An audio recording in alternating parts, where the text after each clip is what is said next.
Hello friends and enemies, I am here with a requested video for many of you. If you've not been here long, you don't know this. If you've been here a while, you know this because you've heard me talk about her before. But this is a little author's guide to one of my all-time favorite authors. An author I cannot recommend to everyone. Listen, she is not for everyone. Like, flat out, I will tell you she's not for everyone. And that's okay. I don't think, obviously, no one is for everyone. That would be weird. Like, that would be wild to be everyone's cup of tea, you know? Like, that wouldn't be great. But that is Kresley Cole, a comfort read, a all-time favorite. Honestly, putting this list together, I was like, oh man, you really need to reread the whole series again. But then I was like, not yet, because I have projects I need to do first. So who knows though? Maybe this summer I'll just spend a whole month rereading all of Immortals After Dark. But we got to talk about my girl Kresley. Kresley Cole is a author who's been publishing for a long time. She actually has 33 books total out and available to the world right now, which is kind of wild. I would say her two most known is Immortals After Dark and then the Game Makers trilogy. But her other series are the Sutherland Brothers, where there's 2 books. These are historical romance. The McCarrick Brothers, 3 books, also historical romance. And then there's the Arcana Chronicles. This is her YA tarot-based series. I read the first couple books in this, and then there was some breaks and things happened, and I never finished. I don't know that I'd recommend it. I've never went back to read it, so there's that. I liked it at the time, but I was much younger when I read it also. And then, so yeah, that is all of Kresley's series. Now, who do I think could potentially like Kresley Cole, might be interested in trying her? I think fans of possessive and over-the-top heroes. Obviously, if you like paranormals, the Immortals After Dark series is going to be the one. If you're interested in others, I'll take you through the Game Makers, don't worry. But I think if you like also a variety of heroines, I feel like sometimes when you read a series, it'll feel like the heroines are all samey. And for having 19 books in the series, I think it's wild how different all the heroines are in Kresley Cole's series, and I deeply appreciate that. I think if you're interested in a series, you have time to deep dive a little bit. You know, we're up to 19 books. We don't have a date for the next book yet. I actually haven't read the last one that came out because I usually don't read it right away. Like, I try to wait. If I reread, I will end up reading it, but I usually end up waiting, one, because I want the audiobook with Robert Peckoff narrating it, because he has narrated all of the books in the series.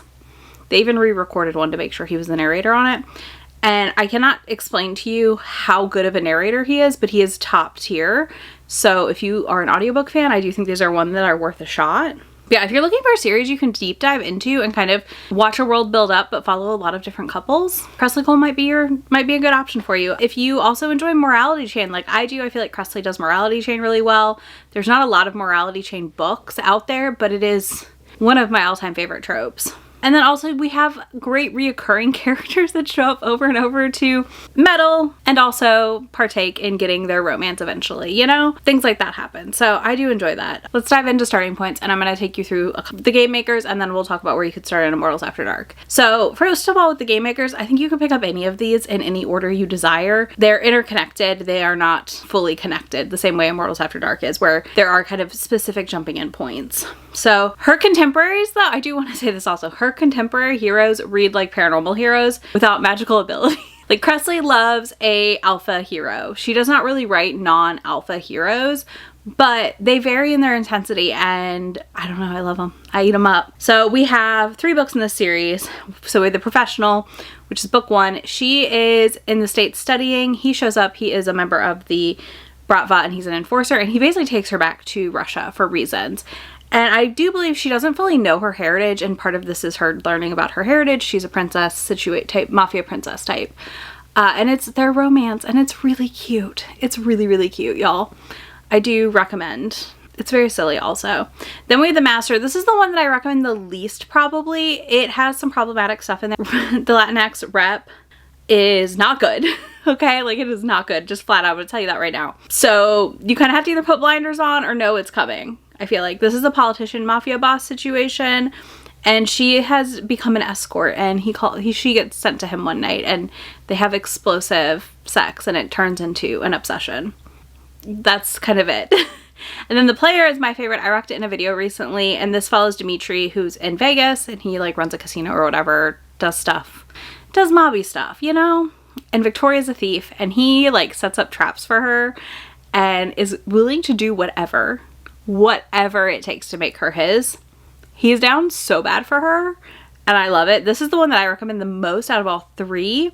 I think this one and The Player are the two strongest in this series, and then The Master is just, it's not bad, it's just a lot, so to speak.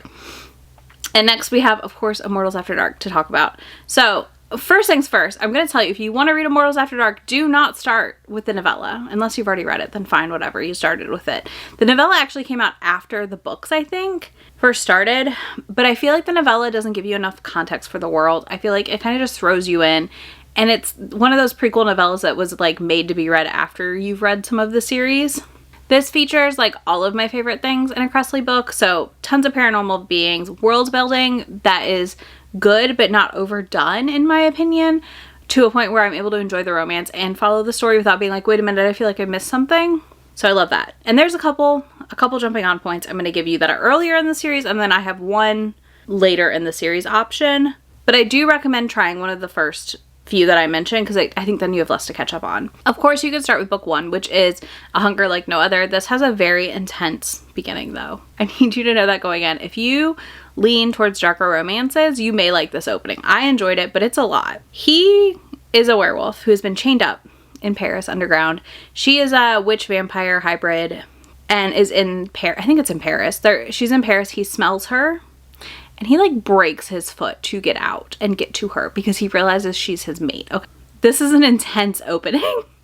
So do keep that in mind. He basically like kidnaps her kind of, and they are fated mates. Emmeline, our heroine, or Emma, is very, very sheltered though. You do need to know that as well. They have kept her super protected, and because of that, she's kind of annoying sometimes because she's just kind of floated through life in a way where someone who is sheltered would be. But this does lay a lot of the groundwork on the families and the dynamics between the different families in it. You will notice all of these rotate between, the first handful rotate between the Roth family and the McCreeve family also. So we kind of go back and forth. And then you have No Rest for the Wicked, which is book 2. This one I think has a lot of broad appeal also.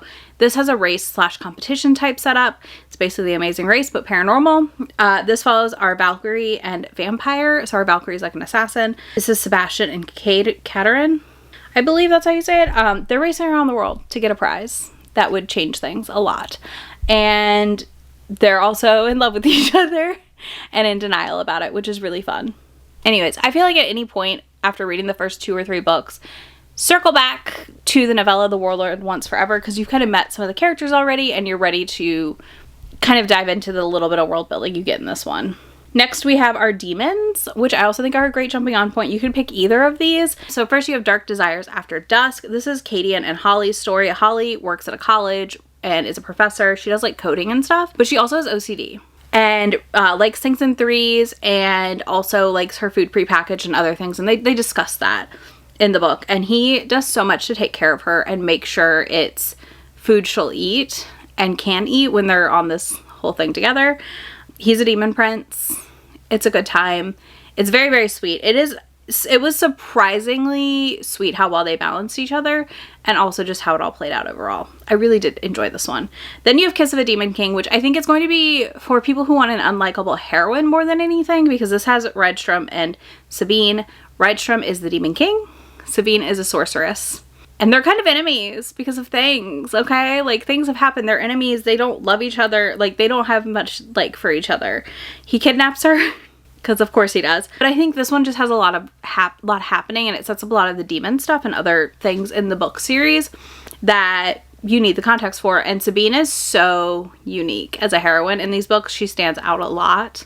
I personally love her, but this is also a book that could be very divisive, and like a lot of people could hate her, I feel like, at the same time. So those are the early in series jumping on points.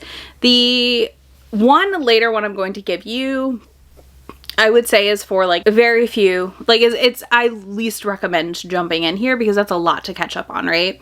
There's 19 books. If you can jump in anywhere in the first 5, I feel like that's easy then to circle back and like catch up. And that book is Sweet Ruin. This follows Archer, who is a Valkyrie assassin, and he is poison to everyone. But he meets Josephine, who's raised by humans and is kind of always on the run and up to no good, we'll say.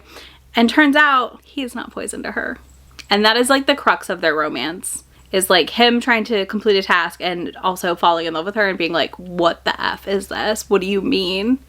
I literally kill everyone because I'm poison, but you're fine. I love it. Oh my god, I love it so much. Anyways, it's a good one. But again, I think I would tread with caution jumping in this late, or be willing to let things be until you go back.